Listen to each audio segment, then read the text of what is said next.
Hello, everyone, and welcome to Snap Take. This is Glazer of Snap Judgments, the official podcast of Marvel Snap Zone. Today, we're going to bring you 3 brand new decks that are built to counter the current meta. We're looking at a werewolf heavy meta. We're looking at a Loki heavy meta. So we're going to show you 3 decks, including the third deck, which is the one you see on the screen, a super giant one that can counter the crap out of the meta. We're also going to do weekend mission decks and impressions on Namora from about 4 top players you've heard of, players at the top of the Infinite Leaderboard who are famous. We also have a chance to win one of the following giveaways. We're giving away 7 things: a season pass, 2 premium mystery variants, and 2,000 credits in chunks of 4. The season pass comes from us. The other stuff comes from Marvel Snap themselves, so that's really cool. The season pass can be either Gilgamesh or it can be the previous season. It could be Blink. We'll be giving them away next Tuesday. The video with the most comments between now and Tuesday is the video that gets the season pass. Just so you know, the comments on each video, as long as you're subscribed, enter you to win. I'll tell you later on in this video what comment you need to leave in order to be entered to win one of these prizes. We also have streams of these videos. Tonight, the great Tuccrr, the Pirate King himself, at 9 or 10 Eastern, will be featuring the decks from this video. So make sure you check out Tuccrr's stream. I don't think you'll regret it. And we want to thank FaThorNewman Gaming for sharing with us these great content creators who are doing so many of these videos for us. Tomorrow morning, if you're awake early at 6 a.m. Eastern, FaThorNewman, the one and only FaThorNewman, will be streaming as well. All right. Our first deck is IVNC Invink. I don't know how to say that. This is called version 1. I think this list is awesome. If the longtime viewers know, I love package decks that run just little packages of cards. So this deck is fundamentally running 2 different packages, 2.5 different packages. It's running like almost the Silky Smooth move stuff with the like Nocturne, Kitty Pryde, Angela shenanigans, but it's also running just sort of a Vulture Dagger package, right? A Vulture Dagger package, mini move package, because those 2 cards are so much stats that you can win games by playing them. Then, of course, it also has Iron Man to put 1 lane over the top as necessary, and then it has moving power so it can steal another lane. Thing of beauty is this deck that is quite successful in Marvel Snap. Finding our friend on Twitter, IVNC on Twitter, is sort of a pain, as you can see by their username. Oops, what are you going to do? But this deck reached top, what was it? Top 50 on the global leaderboard last season, and it's still dominating this season, although our friend is playing a little bit less. A lot of people played a little bit less in that Leech meta. Ghost Spider for this deck can be Doctor Strange or Nico. Hope and Kitty are full requirements. Nocturne can be Jeff, Silk, or Strange. Cool. Turn 1 for this deck, you'd like to play Kitty Pryde, or pass, obviously. You do not play one of the 1-drops here. Turn 2, you want Angela or Widow. You will play Dagger here, but you generally prefer to try and get Dagger down around turn 3 or 4. Turn 3, if you can play Hope, you want a Hope. Nocturne is also fairly good. You can also get set up with a card like you can either drop that Dagger or Vulture, knowing you have Ghost Spider, or you can drop Iron Fist, knowing you have Dagger or Vulture for next turn. Turn 4 is when you do your move stuff. I really like ending that turn with Cloak so I can move some stuff around, free up my Hope Summers for a big old last turn, get a lot of power. Turn 5 is Iron Man Vision, and then turn 6 is the other of those 2 cards. And you can also just keep dropping Kitty toward the end of the game with them. Thing of beauty is this deck, totally different, totally unique. You're not going to find this deck anywhere else. Give it a try. I don't think you'll regret it, especially if you've had any success with Silky Smooth in the past. This doesn't play terribly differently, but my goodness, does it feel different. Very cool, powerful deck. Props to IVNC. All right, hit that sub. If you're willing, we bring you 7 days of videos here on this very channel. We also cover all the news, all the bundles. You can check our shorts for bundle guides.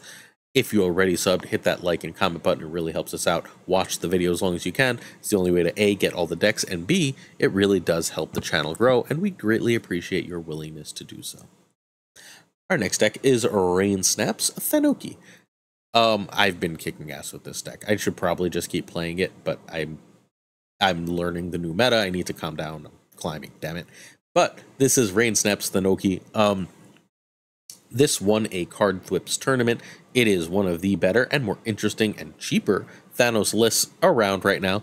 I know it's not cheap. It's running Thanos with Loki, with Hope, with Mobius, with Jeff, but it's not as expensive as many Thanos decks and Mockingbird, But at least 2 of these cards are season passes, right?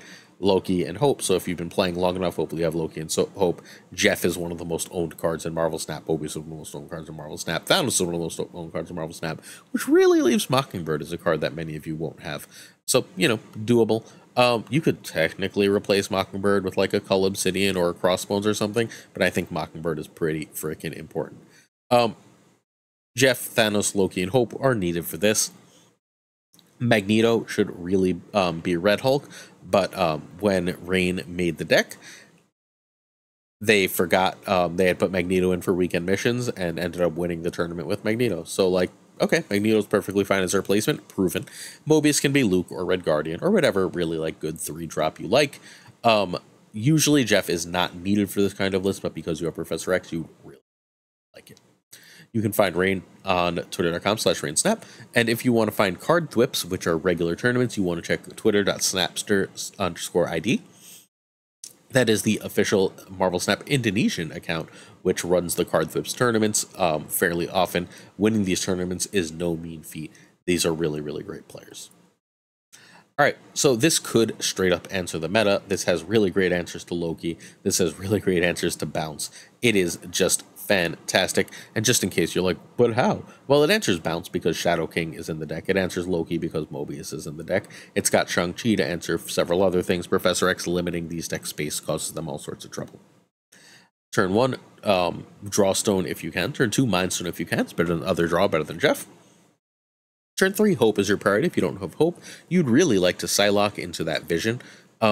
You can also, sometimes if you want Stone on 1 and 2, you can drop a Mockingbird. Perfectly fine here.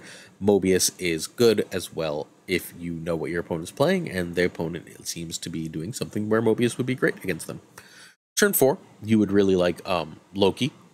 Fairly often. I usually Loki over almost anything because I tend to have nice big hands and get lots of good stuff out of it, although I would not Loki over playing like a Vision or a Mockingbird as a rule. And then if you don't have any of that, you just play the turn 3. Turn 5, you want to lock up a lane with the Professor X. You can also lock up the lane with Professor X from Psylocke on turn 4. That's rarer for this version of the deck, but it is doable because you don't have quite as much early power. If you play on Hope on turn 4, your turn 5 could also be Magneto or Red Hulk. You can also just casually drop a Vision. Then turn 6 is a big card, or you can drop multiple tech pieces, those in particular being Shadow King and Shang-Chi, in order to win the game. And hey, you find yourself behind with this deck often enough that that's a real game plan. Very cool, very powerful deck. If you miss Thanos at all, this is the kind of off-meta Thanos we're looking for that just beats the pants off the current meta, and people will not know what you're playing until this gets around. And spoiler, this is good enough that it's going to get around. It won a frickin' tournament. All right, next up, we're going to do weekend mission decks. We got 2 more Blink decks. Last week, Blink wasn't in weekend missions. If Blink is not in weekend missions, I will try and get a short out to you that has some decks of whatever the hell shows up. We've got 4 frickin' Mora Namora decks, and we had 1 Tuesday, and we had 1 yesterday. Sorry, we had like 15 Tuesday. We had 1 Wednesday and 1 Thursday, both of which are proven, and we've got 1 that already climbed like 3,000 ranks into the top 1,000 for you on Sunday. And then we've got 1 deck that has both Namora and Blink. I did not have time to test that one, but it seems interesting. The first deck is totally proven. This is a Blink deck. Figuring out what Blink decks work without Leech is going to be cool. I think Jubilee was always sort of better than Leech for those decks, despite common consensus. So I don't think Blink is hurt as much as many seem to.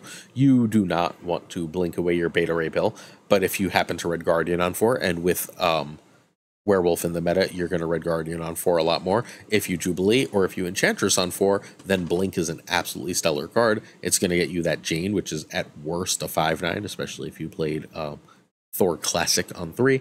Get that Doom, get that Odin, be perfectly freaking happy, and just go to town.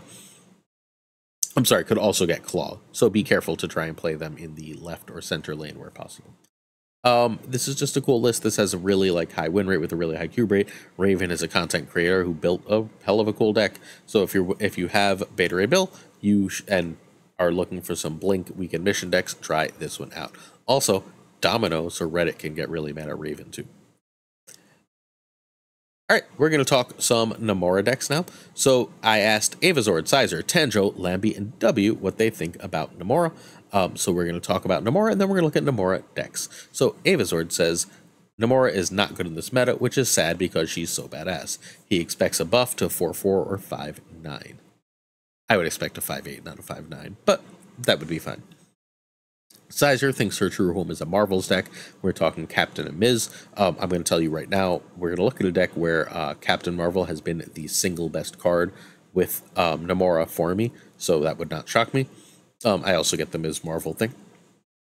Next up, Tancho says, TBH, I forgot she was even in the game, and then followed it up with, that should tell you enough. Lammy says good, but the meta should shift away from her, which is brutal because Leash just was nerfed, so if it's shifting even further away. W says underrated and a solid pile of stats. All of this means that my immediate recommendation for this card is a skip. They may buff it, they may not. It took them like 5 months to buff. It feels like they buff cards into relevance, right? And then you regret them, because that happened with US Agent.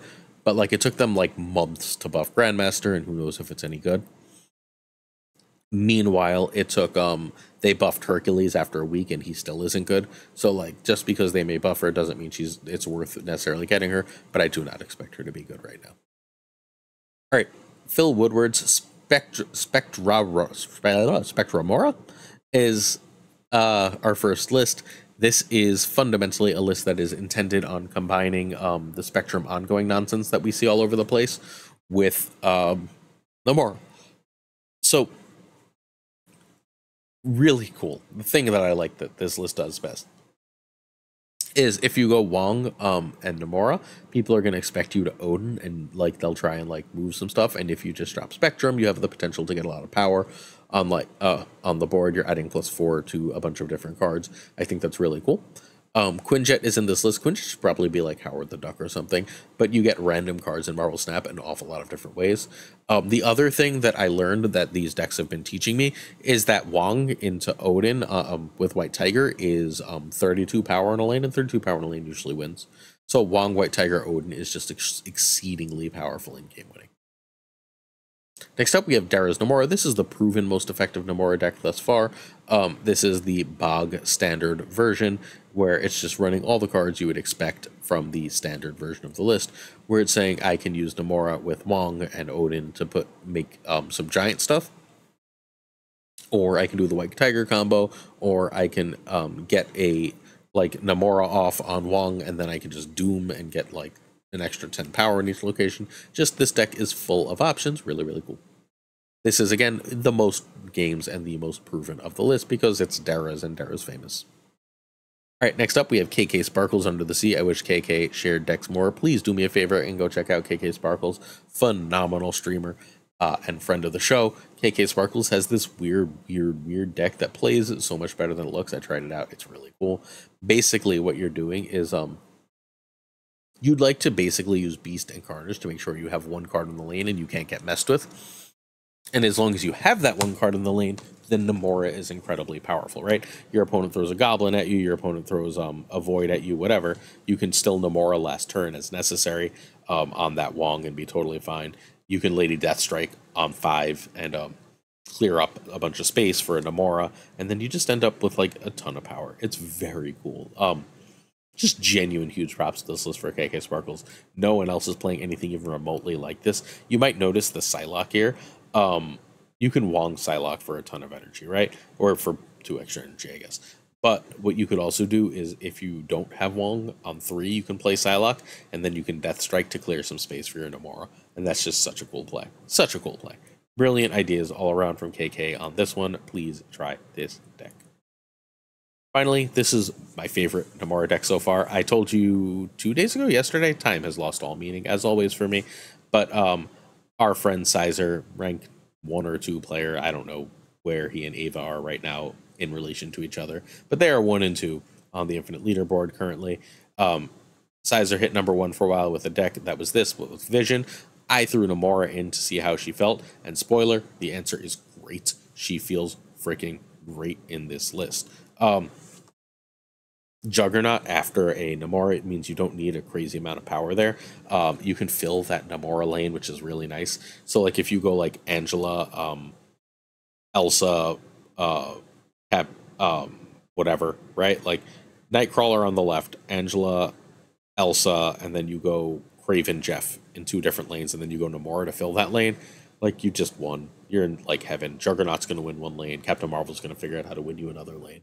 If you can play that, you're in heaven. This deck is really, really good. Next up, we have the Blink and Namora deck. This is the deck that runs both cards. This has got a really high win rate. I've played it not even a little bit, but I love Cannonball. I love Vision. I think it's really cool. You can Psylocke on 3 to get that Cannonball or Vision out. You can just play Nocturne or Red Guardian. The only 4 in the list, I think this is where we're going to end up for most of our Blink list. The only 4 in the list is going to be Jubilee, and then you're going to run 3s. And when you blink it, you're either going to get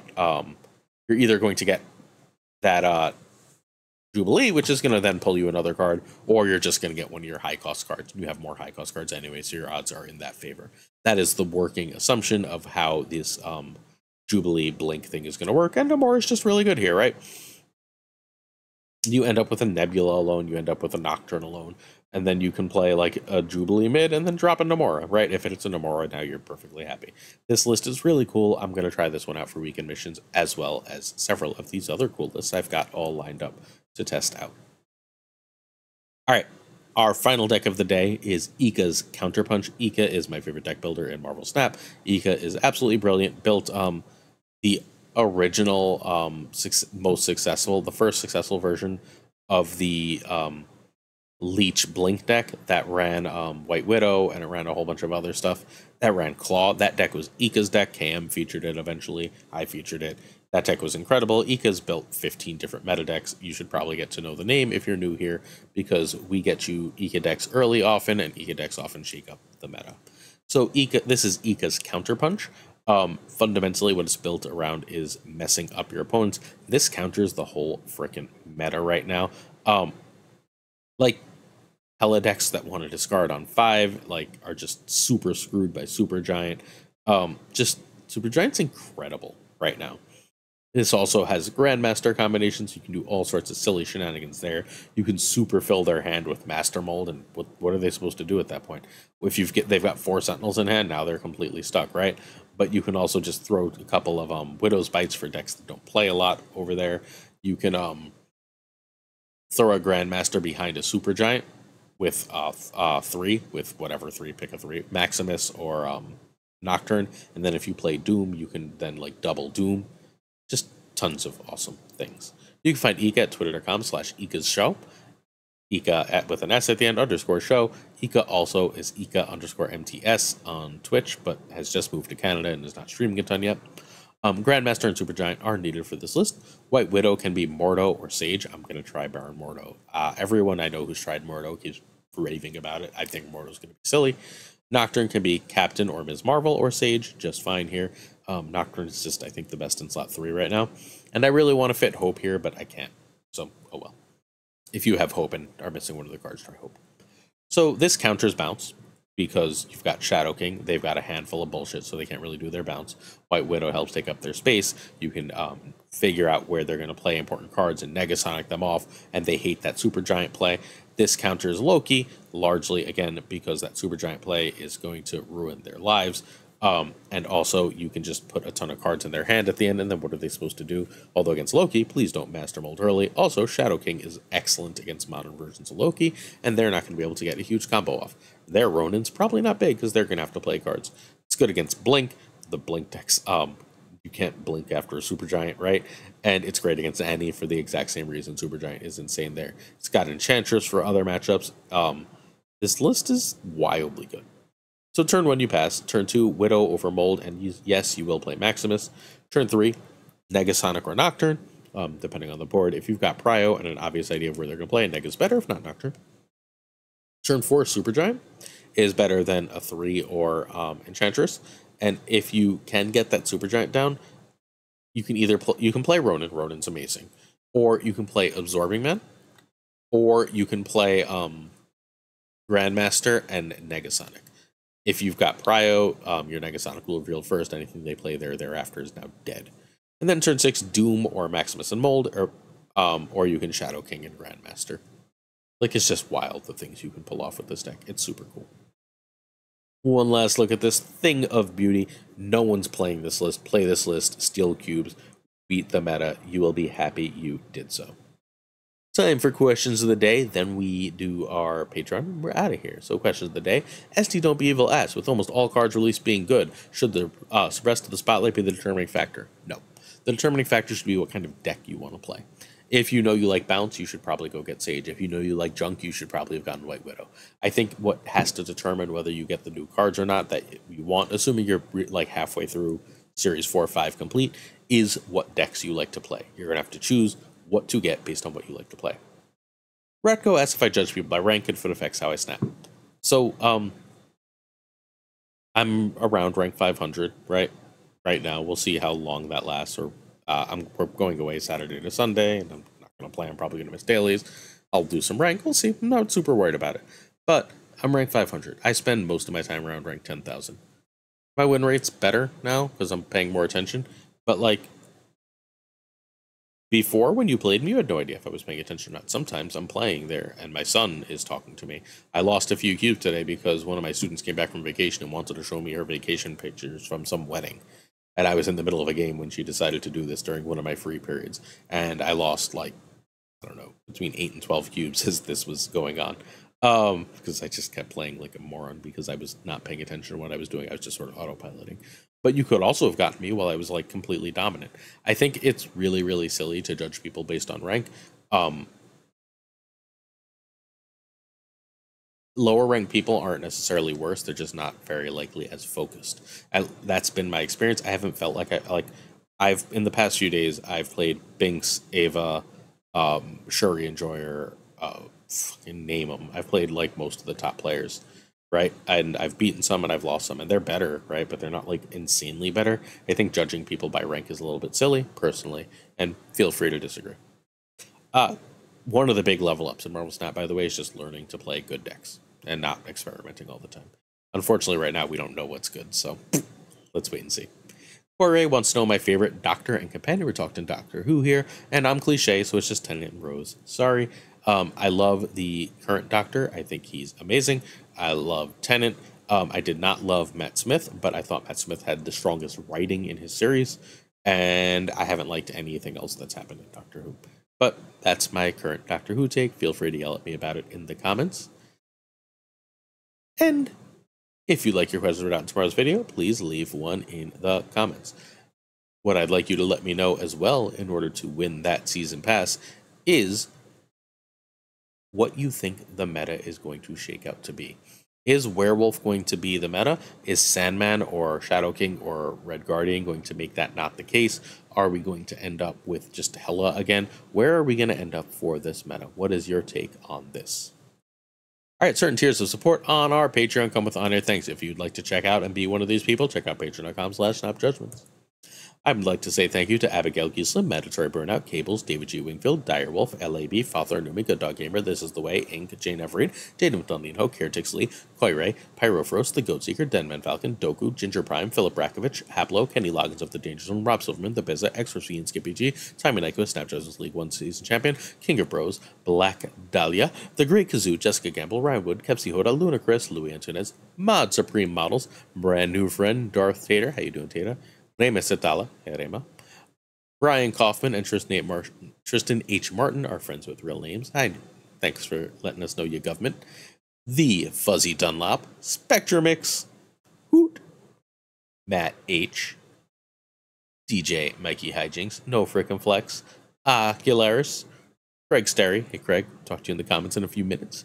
Pretty Frickin' Chill, Seamus, we'll get to this a week and a half later. Spike Jones, aka Jonesy, check him out on YouTube. Two Ties, whose deck got made infinite this season. The Pirate King himself, Tuccrr, who you should watch on Twitch tonight. I will try and join you as well. The Homie, Min, love you, Min. And of course, Gunny T, where the T stands for tomorrow. The podcast comes out, my friends. See you then. Let me know if you need anything. I'll always be here.